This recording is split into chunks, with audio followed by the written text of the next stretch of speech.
Sinal vermelho ligado na campanha do Bolsonaro. Toda aquela euforia supervalorizada da semana passada acabou. Porque essa semana, 3 pesquisas de intenção de votos, 3 lapadas na cara do Bolsonaro e essa de hoje da pesquisa Quest, mostrando que o Bolsonaro não cresceu absolutamente nada desde o início do ano. Desde o início do ano, o cenário é o mesmo, estagnação total. Fora o discurso pesadíssimo do Alexandre de Moraes. São notícias ruins atrás de notícias ruins e sem nenhum tipo de alento para o Bolsonaro. E você adora esse cenário, óbvio. Então já deixa o seu like, coloca aqui nos comentários o que você achou dessa pesquisa Quest. É possível o Bolsonaro virar esse jogo? Eu particularmente acredito que não. Mas a pesquisa Quest divulgada hoje mostrou isso para nós, pessoal. O Bolsonaro, ele não cresceu absolutamente nada desde o início do ano. Aí vocês vão falar o seguinte, mas como não? Se no início do ano o Bolsonaro estava lá com 26, 25% e agora ele tem ali 33%. Muito simples, pessoal, é muito simples. Porque o Bolsonaro, ele só conseguiu extrapolar a casa dos 30% quando houve a desistência do Sérgio Moro e do João Dória, havendo a transferência de votos. Sem isso, o Bolsonaro não cresceu. Vocês duvidam? Vocês duvidam de mim? Eu vou colocar o gráfico para que vocês possam observar toda a evolução da pesquisa Quest desde o início do ano até agora. Olhem só o gráfico. Se vocês estão acompanhando, a linha azul é a linha do Lula. Então o Lula sempre oscilou aí na casa dos 45%. Lá para abril ele chegou, ou junho no caso, ele chegou aos 47%, depois ficou oscilando e tem nos 45%. Desde o início do ano o Lula se mantém com 45%, está estagnado. E o Bolsonaro também, porque o crescimento que o Bolsonaro teve foi um crescimento artificial. Olhem só, o Bolsonaro em janeiro ele tinha 23%. E hoje ele tem 33%. Aí você vai falar o seguinte, nossa, mas foi um crescimento grande do Bolsonaro, 10%, muito acima da margem de erro. Nananina não, nananina não. Porque se você observar, o Sérgio Moro, ele aparece na disputa ali na casa dos 7% até o mês de março. A partir de abril, o Bolsonaro ele tem o maior salto, que é de 31%. Ele sai de 26% e vai para 31%. Por que o Bolsonaro cresceu? Porque o Sérgio Moro, ele desistiu. E aí depois, o Bolsonaro ficou oscilando ali na casa dos 30%. Uma hora ele crescia um pouquinho, ia para 32%, depois ele ia para 29%,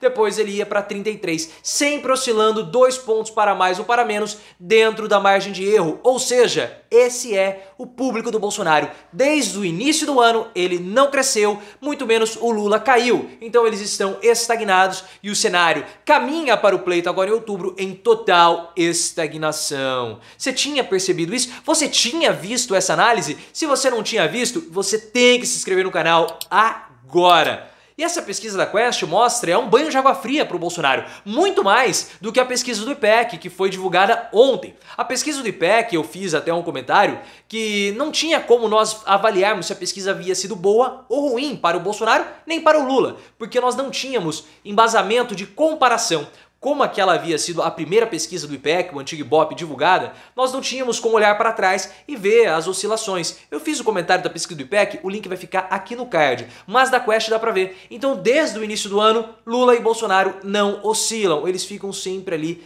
na margem de erro. É um cenário de total estagnação e um banhaço de água fria para o Bolsonaro. Se bem que ele está precisando porque ele parece que deve feder. Mas, e feder, sudorese mesmo, acho que ele não é muito higiênico, mas isso aí é outra história. Então o que nós estamos vendo? Essa pesquisa da Quest corrobora aquilo que foi mostrado pela pesquisa do IPEC e também corrobora a pesquisa do FSB dessa semana e também da semana passada, que mostrava o Bolsonaro 7 pontos atrás do Lula, a menor distância de todas. Hoje, a distância do Lula para o Bolsonaro é de aproximadamente 12 pontos. Eles ficam ali oscilando na margem de erro, mas é isso, mesmo aquela que mostrava 7%, porque no limite da margem de erro dava ali 11%. Então essa é a distância que o Bolsonaro tem para o Lula hoje. Lula vai ficar ali nos 45%, Bolsonaro vai ficar oscilando ali na casa dos 30%, mais ou menos 12% na margem de erro. E isso nos traz algumas interpretações e consequências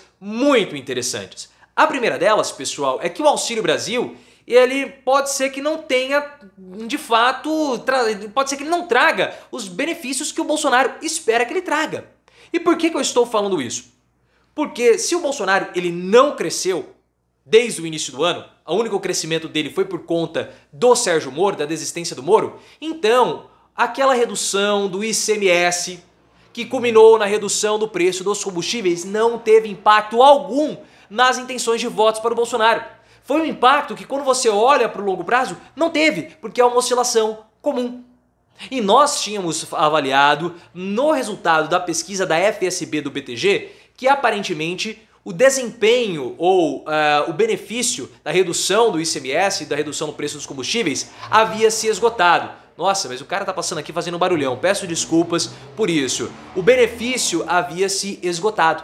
Então essa onda de crescimento que nós vimos na pesquisa da FSB havia se encerrado. Mas não, pessoal, foi apenas uma oscilação normal ao longo do tempo. Ou seja, Bolsonaro não teve nenhuma onda de crescimento. E pode ser que ele não tenha. No meu vídeo falando sobre a pesquisa da FSB, eu disse que o Bolsonaro ele pode ter mais uma onda de crescimento, que é a onda de crescimento do Auxílio Brasil. Porque o Auxílio Brasil começou a ser pago de R$600 na semana passada. Então até cair o dinheiro na conta, até as pessoas começarem a comprar, até que haja uma melhora na vida das pessoas, demora um certo tempinho para que o Bolsonaro ele possa usufruir desse benefício nas pesquisas.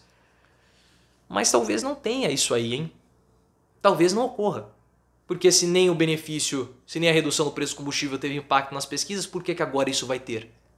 Então é uma notícia muito, mas muito ruim para o Bolsonaro. Porque das 4 pesquisas que seriam divulgadas nessa semana, 3 o Bolsonaro foi mal. Ou melhor, 2 ele teve um resultado ruim. A pesquisa do IPEC não dá para saber se ele foi bem ou se ele foi mal, mas foi um resultado frustrante para a campanha que esperava uma distância menor, então podemos colocar que foi um resultado ruim. E amanhã saiu o Datafolha, o momento mais decisivo que possivelmente vai consolidar aí os 12% de distância do Bolsonaro para o Lula. O que você tem achado desse cenário? Quero muito saber a sua opinião. Claro, se você gosta de ver o Bolsonaro sofrendo, deixa o like e se inscreva no canal, pessoal.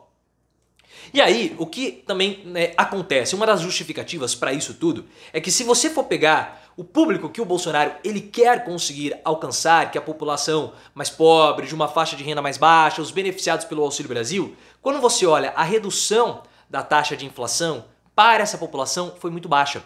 O jornalista Carlos Andreasa, do jornal O Globo, que faz textos muito bons, eu gosto muito do Andreasa porque ele entende o governo Bolsonaro. Ele tem uma percepção muito parecida com a nossa. Tanto é que ele escreveu um texto essa semana falando sobre o ataque à República. Ele escreveu: Bolsonaro ataca a República e não a democracia. Eu fiquei muito feliz com esse texto do Andreasa, ele que é nosso amigo de Twitter, porque, poxa, ele mostrou que entende o que está acontecendo com o Bolsonaro. Então isso me deu uma grande tranquilizada. Ele falou que a redução da inflação para a comunidade mais pobre foi muito baixa, não chegou nem a 1%.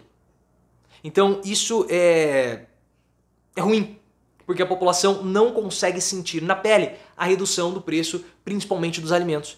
E sem comida na mesa, sem que haja melhora na vida das pessoas, como que elas vão destinar seu voto ao Bolsonaro? Então essa é uma justificativa para toda essa estabilidade, estagnação nas pesquisas da Quest. Em todas também podemos colocar assim. E claro, há uma forte consequência para o Bolsonaro: doações de campanha. Nós estamos batendo nessa tecla já há muito tempo. Desde o Datafolha, que foi divulgado em julho. Lembram disso que nós falamos? Olha, agora é um momento importante porque o Bolsonaro... Tem uns patos aqui. Não, são andorinhas, são periquitos. Desde a Datafolha lá de julho nós falamos: olha, o bicho tá pegando aqui, a bicharada tá louca pra invadir aqui e tirar fotos comigo, porque a minha vida, a vida de celebridade é assim, eu peço perdão, não posso controlar as minhas tietes que estão aqui loucas para que eu abra a janela e dê um tchauzinho. Mas desde a pesquisa do Datafolha, agora pela terceira vez tentando falar isso, desde a pesquisa do Datafolha de julho, nós estamos falando, as doações de campanha são essenciais para o Bolsonaro e elas estão baixas. Vendo esse cenário de estagnação e olhando e vendo assim: opa, peraí, mas se o pacote de benefício da redução do ICMS não trouxe efeito, por que nós podemos acreditar que a PEC das bondades vai trazer? Acho que não, hein? Então nós vamos nos retrair. Vamos ficar na nossa, não vamos dar dinheiro para essa campanha. E se a campanha de Bolsonaro não conseguir o dinheiro necessário das doações, Valdemar Costa Neto vai fechar a torneira da campanha do Bolsonaro e vai direcionar a maior parte do fundo para a campanha dos deputados federais. E o pior de tudo para o Bolsonaro é que ontem ele passou por todo aquele dessabor na cerimônia de posse do Alexandre de Moraes. Eu já comentei toda a reação do Bolsonaro, que ele e o Carluxo ficaram nervosinhos, atormentados, link aqui no card, mas ele passou aquele dessabor, segundo informações da imprensa, para que ele pudesse mostrar para os empresários que ele também tem um comportamento em favor da estabilidade. Porque uma das grandes questões que o Lula tem conseguido trazer os empresários para o seu lado e a elite do capitalismo financeiro, aquela que assinou o manifesto em favor da democracia, é a estabilidade. O discurso do Lula na Febraban tocou nesse ponto. Link aqui no card para que você entenda isso também. E aí o Bolsonaro quis mostrar, não, eu também sei apaziguar os ânimos. Mas ele foi humilhado, foi escorraçado e o resultado de hoje da pesquisa Quest é praticamente apadical. Só não vai ser apadical porque amanhã pode ser que o Datafolha seja a pedra de cal em cima do Bolsonaro.